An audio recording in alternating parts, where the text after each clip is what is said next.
Hey, what's going on, everybody? This video is kind of just a thought dump in a way, and I didn't know whether we should title this "Should You Make Games?" or "How to Get Started Making Games?" Because the answer to both of those questions, well, it's not yes, but it is. So the answer really is, if you're asking should you make a game, then obviously you should try making a game. Not for money, not for clout, not for anything other than the sheer method of doing.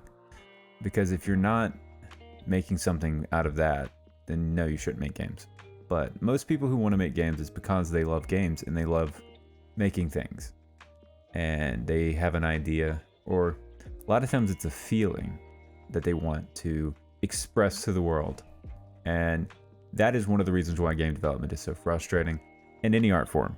Whether you're drawing comic books or you're painting, that realization of an internal emotion into an external medium is very difficult, and it's very frustrating, and it's very discouraging sometimes.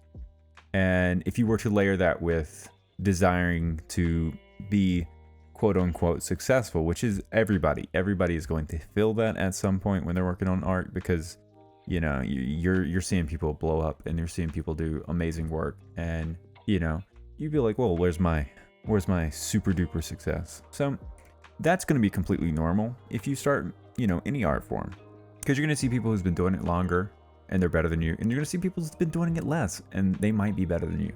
That's just part of it. That's part of art. And really, though, it's worth doing. But the first thing, I guess, to get into it, because that is a question. If you look on the search trends, that's a very common question. How do you make games? I don't know. And I guarantee a lot of people who make games don't know how to make games. It's not necessarily about the software you use. There is no bad game engine, except for Unity. And but aside from that, there is no. That's a joke. That's a joke. You can't see my face in this video. That was a joke.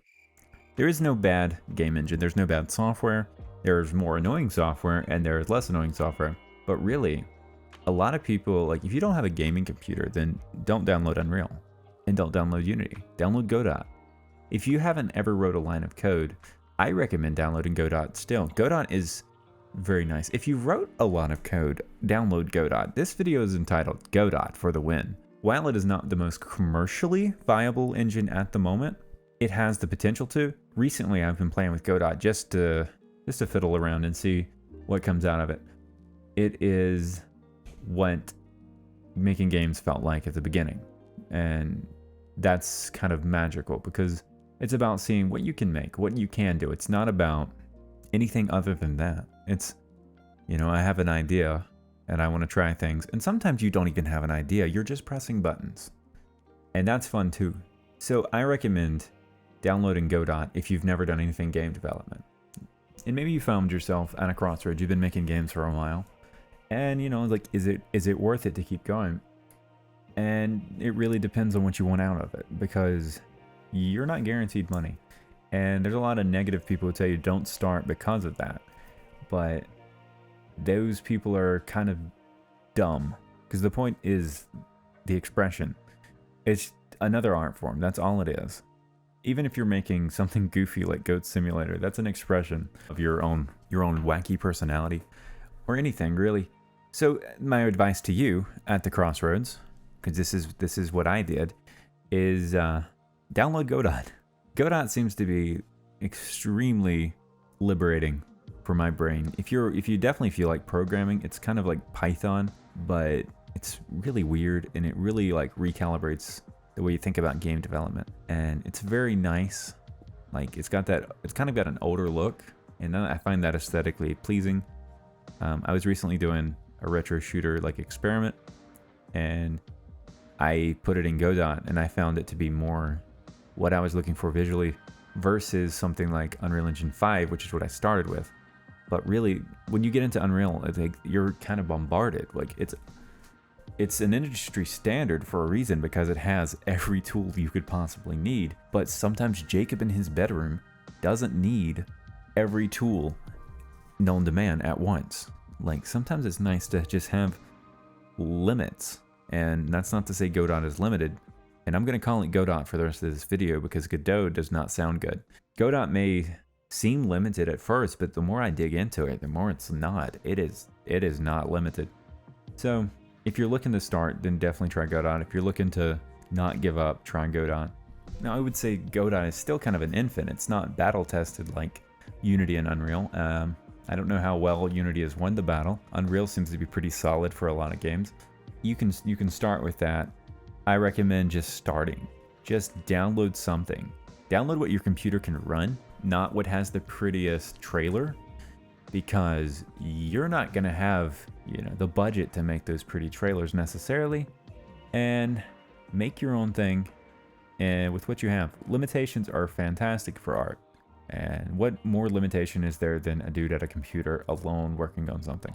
So this is definitely not at all to say you shouldn't try to make big things and you shouldn't try to use the fancy software, because I love the fancy software. That's my favorite thing, is to open up the new tools and the new features and see what they do.